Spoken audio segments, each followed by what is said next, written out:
So, yesterday, the people, or rather, the Movement for a People's Party, decided to stream an event called hashtag Force the Vote Town Hall.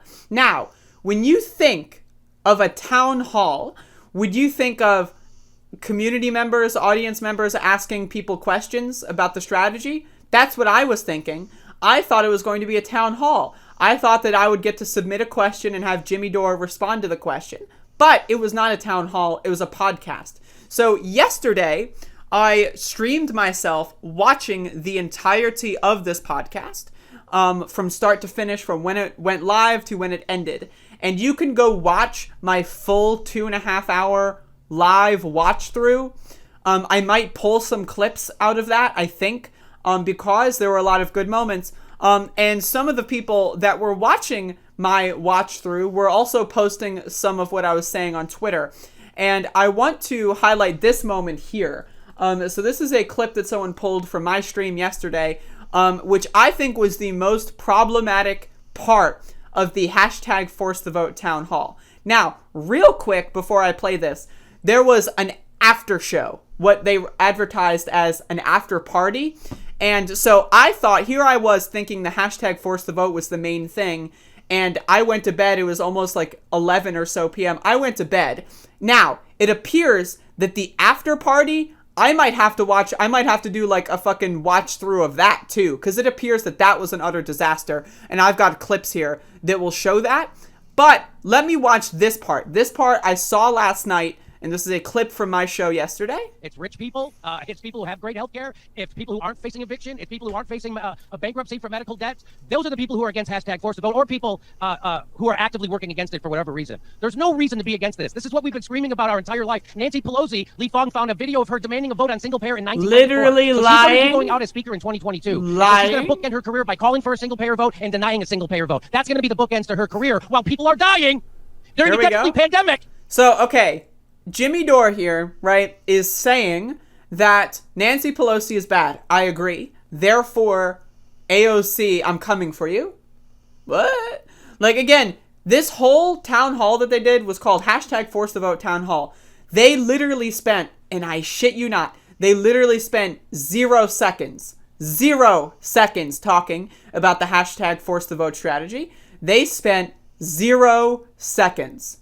Not 10 seconds, not 3 seconds, not, maybe 2 hours, because that was what the thing was named after. They spent 0 seconds talking about the strategy. Instead, what this entire podcast was, and you can go watch it, you can go watch my whole stream of it. Instead, what this was a emotional manipulation, gut-wrenching, abuse of people's stories. They said people have died. They had people on there with dead relatives and family members talking about how important Medicare for All was. Now, the problem with that is that everyone agrees already that Medicare for All is required.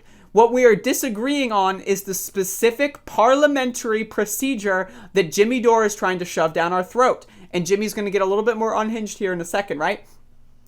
So, you would think the hashtag Force the Vote Town Hall would, instead of trying to convince centrist Democrats that Medicare for All is important, would be about convincing people in the left media space who are skeptical of the parliamentary procedure of forcing the vote to say that it's a good idea. Instead, the whole thing was bringing people on so that they could cry about their dead relatives. And I want to say, and I want to be very explicit, that my heart goes out to those people. I have lost many family members because of our health insurance industry.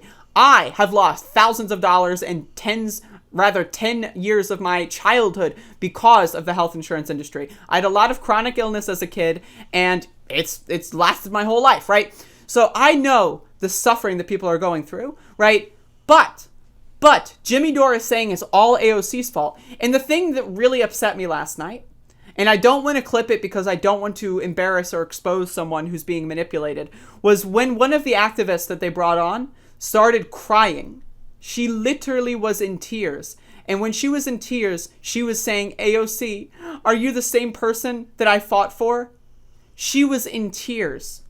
She was being manipulated to cry and then blame it all on AOC. And this is what Jimmy Dore had to say afterward.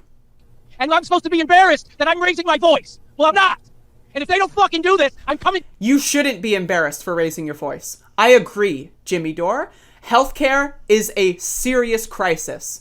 You should be raising your voice. I should be raising my voice. Everyone should be raising my voice, their voice, right?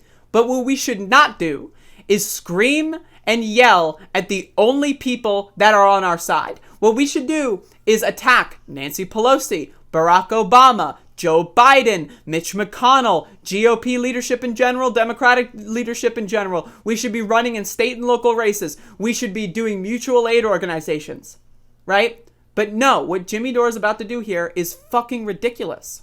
And if they don't fucking do this, I'm coming for them, and I'm never stopping. Bro, what? All right, and if they don't fucking do this, I'm coming for them, and I'm never stopping.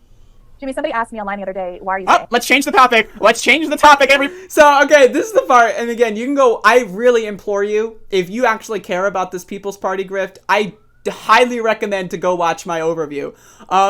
But so Jimmy Dore goes on this crazy rant saying he's going to come after AOC and he's never going to stop. Right? The guy's 50, so he may be alive for another 5 or 6 more years, right? So he'll be alive for another 5 or 6 more years and he's going to be going after AOC for the rest of his life? What? And then the thing is, Bree Joy Gray just decides to change the subject. Just change the subject. Jimmy Dore just said, I'm coming for you! Oh, I'm coming for you! And then Brianna's like, hey, Cornel West, do you want to talk about how bad corporations are? Just completely ignoring Jimmy Dore's unhinged rant. And if they don't fucking do this, I'm coming for them, and I'm never stopping. Jimmy, literally, like she knew what she was doing. Like it's almost like there was a script. It's almost like they had a conversation before the show started that was like, if Jimmy goes off on a fucking rant, we got to change the subject. And like she literally within half a second just like moved on from that. Raising my voice. Well, I'm not. And if they don't fucking do this, I'm coming for them, and I'm never stopping. Jimmy, somebody asked me online the other day, why are you Oh, let's change the topic. Unbelievable. Unbelievable. And I've got some more clips. So again, and I'm going to cover this in a second, I only watched the main show. I did not watch the after party. So I don't know the full context of the after party, but holy fuck, right? Holy fuck. Let's take an intermission here to read the chat.